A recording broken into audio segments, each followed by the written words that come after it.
What starts here changes the world. I have a few suggestions that may help you on your way to a better world. And while these lessons were learned during my time in the military, I can assure you that it matters not whether you ever served a day in uniform. It matters not your gender, your ethnic or religious background, your orientation, or your social status. Our struggles in this world are similar, and the lessons to overcome those struggles and to move forward, changing ourselves and changing the world around us, will apply equally to all.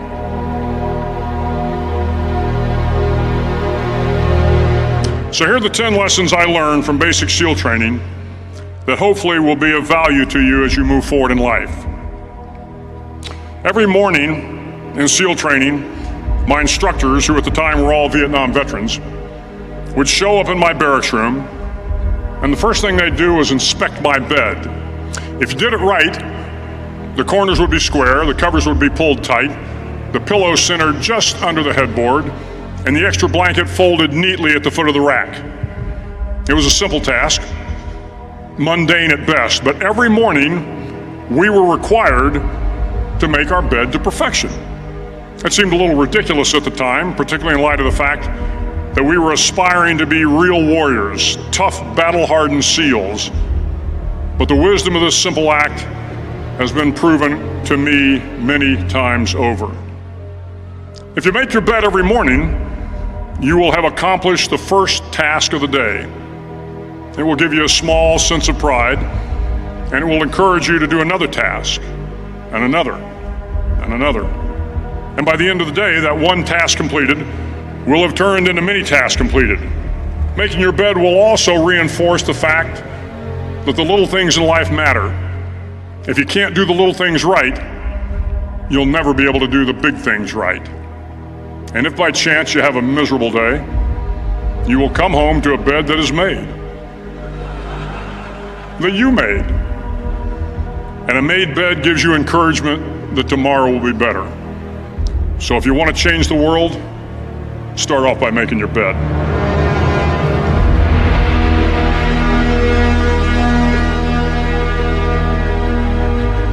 During SEAL training, the students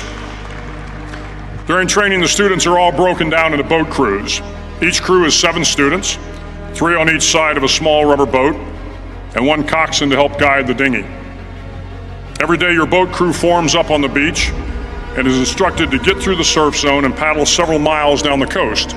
In the winter, the surf off San Diego can get to be 8 to 10 feet high, and it is exceedingly difficult to paddle through the plunging surf unless everyone digs in. Every paddle must be synchronized to the stroke count of the coxswain. Everyone must exert equal effort, or the boat will turn against the wave and be unceremoniously dumped back on the beach. For the boat to make it to its destination, everyone must paddle. You can't change the world alone. You will need some help. And to truly get from your starting point to your destination takes friends, colleagues, the goodwill of strangers, and a strong coxswain to guide you.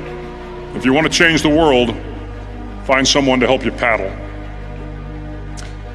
Over a few weeks of difficult training, my SEAL class, which started with 150 men, was down to just 42. There were now 6 boat crews of 7 men each. I was in the boat with the tall guys, but the best boat crew we had was made up of the little guys, the Munchkin crew, we called them. No one was over 5'5". The Munchkin boat crew had 1 American Indian, 1 African American, 1 Polish American, 1 Greek American, 1 Italian American, and 2 tough kids from the Midwest. They out-paddled, outran, and outswam all the other boat crews. The big men in the other boat crews would always make good-natured fun of the tiny little flippers the Munchkins put on their tiny little feet prior to every swim. But somehow these little guys from every corner of the nation and the world always had the last laugh, swimming faster than everyone and reaching the shore long before the rest of us. SEAL training was a great equalizer. Nothing mattered but your will to succeed, not your color, not your ethnic background, not your education, not your social status. If you want to change the world, measure a person by the size of their heart, not by the size of their flippers. Several times a week, the instructors would line up the class and do a uniform inspection. It was exceptionally thorough. Your hat had to be perfectly starched, your uniform immaculately pressed, your belt buckle shiny and void of any smudges. But it seemed that no matter how much effort you put into starching your hat or pressing your uniform or polishing your belt buckle, it just wasn't good enough. The instructors would find something wrong. For failing the uniform inspection, the student had to run, fully clothed, into the surf zone, then wet from head to toe, roll around on the beach until every part of your body was covered with sand. The effect was known as a sugar cookie. You stayed in the uniform the rest of the day, cold, wet, and sandy. There were many a student who just couldn't accept the fact that all their efforts were in vain, that no matter how hard they tried to get the uniform right, it went unappreciated. Those students didn't make it through training. Those students didn't understand the purpose of the drill. You were never going to succeed. You were never going to have a perfect uniform. The instructors weren't going to allow it. Sometimes, no matter how well you prepare or how well you perform, you still end up as a sugar cookie. It's just the way life is sometimes. If you want to change the world, get over being a sugar cookie and keep moving forward. Every day during training, you were challenged with multiple physical events: long runs, long swims, obstacle courses, hours of calisthenics, something designed to test your mettle. Every event had standards, times you had to meet. If you failed to meet those times, those standards, your name was posted on a list, and at the end of the day, those on the list were invited to a circus. A circus was 2 hours of additional calisthenics, designed to wear you down, to break your spirit, to force you to quit. No one wanted a circus. A circus meant that for that day, you didn't measure up. A circus meant more fatigue, and more fatigue meant that the following day would be more difficult and more circuses were likely. But at some time during SEAL training, everyone made the circus list. But an interesting thing happened to those who were constantly on the list. Over time, those students who did 2 hours of extra calisthenics got stronger and stronger. The pain of the circuses built inner strength and physical resiliency. Life is filled with circuses. You will fail. You will likely fail often. It will be painful. It will be discouraging. At times it will test you to your very core. But if you want to change the world, don't be afraid of the circuses. At least twice a week, the trainees were required to run the obstacle course.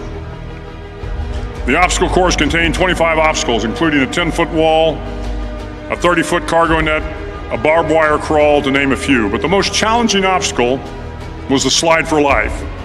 It had a 3-level, 30-foot tower at one end and a 1-level tower at the other. In between was a 200-foot-long rope. You had to climb the 3-tiered tower, and once at the top, you grabbed the rope, swung underneath the rope, and pulled yourself hand over hand until you got to the other end. The record for the obstacle course had stood for years when my class began in 1977. The record seemed unbeatable until one day a student decided to go down the slide for life head first. Instead of swinging his body underneath the rope and inching his way down, he bravely mounted the top of the rope and thrust himself forward. It was a dangerous move, seemingly foolish and fraught with risk. Failure could mean injury and being dropped from the course. Without hesitation, the student slid down the rope perilously fast. Instead of several minutes, it only took him half that time. And by the end of the course, he had broken the record. If you want to change the world, sometimes you have to slide down the obstacles head first. During the land warfare phase of training, the students are flown out to San Clemente Island, which lies off the coast of San Diego. The waters off San Clemente are a breeding ground for the great white sharks. To pass SEAL training, there are a series of long swims that must be completed. One is the night swim. Before the swim, the instructors joyfully brief the students on all the species of sharks that inhabit the waters off San Clemente. They assure you, however, that no student has ever been eaten by a shark, at least not that they can remember. But you are also taught that if a shark begins to circle your position, stand your ground. Do not swim away. Do not act afraid. And if the shark, hungry for a midnight snack, darts towards you, then summons up all your strength and punch him in the snout, and he will turn and swim away. There are a lot of sharks in the world.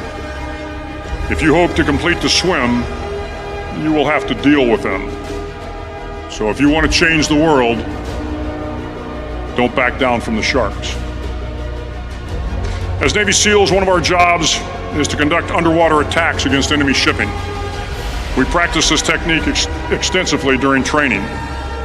The ship attack mission is where a pair of SEAL divers is dropped off outside an enemy harbor and then swims well over 2 miles underwater, using nothing but a depth gauge and a compass to get to the target. During the entire swim, even well below the surface, there is some light that comes through. It is comforting to know that there is open water above you. But as you approach the ship, which is tied to a pier, the light begins to fade. The steel structure of the ship blocks the moonlight. It blocks the surrounding street lamps. It blocks all ambient light. To be successful in your mission, you have to swim under the ship and find the keel, the center line, and the deepest part of the ship. This is your objective. But the keel is also the darkest part of the ship, where you cannot see your hand in front of your face, where the noise from the ship's machinery is deafening, and where it gets to be easily disoriented, and you can fail. Every SEAL knows that under the keel, at that darkest moment of the mission, is a time when you need to be calm, when you must be calm, when you must be composed, when all your tactical skills, your physical power, and your inner strength must be brought to bear. If you want to change the world, you must be your very best in the darkest moments. The 9th week of training is referred to as Hell Week. It is 6 days of no sleep, constant physical and mental harassment, and one special day at the Mud Flats. The Mud Flats are an area between San Diego and Tijuana where the water runs off and creates the Tijuana Sloughs, a swampy patch of terrain where the mud will engulf you.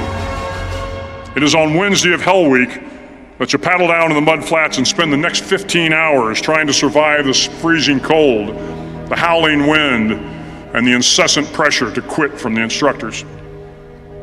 As the sun began to set that Wednesday evening, my training class, having committed some egregious infraction of the rules, was ordered into the mud. The mud consumed each man till there was nothing visible but our heads. The instructors told us we could leave the mud if only 5 men would quit. Only 5 men, just 5 men, and we could get out of the oppressive cold. Looking around the mud flat, it was apparent that some students were about to give up. It was still over 8 hours till the sun came up. 8 more hours of bone-chilling cold. The chattering teeth and the shivering moans of the trainees were so loud, it was hard to hear anything. And then one voice began to echo through the night. One voice raised in song. The song was terribly out of tune, but sung with great enthusiasm. One voice became 2, and 2 became 3, and before long, everyone in the class was singing. The instructors threatened us with more time in the mud if we kept up the singing, but the singing persisted, and somehow the mud seemed a little warmer, and the wind a little tamer, and the dawn not so far away. If I have learned anything in my time traveling the world, it is the power of hope.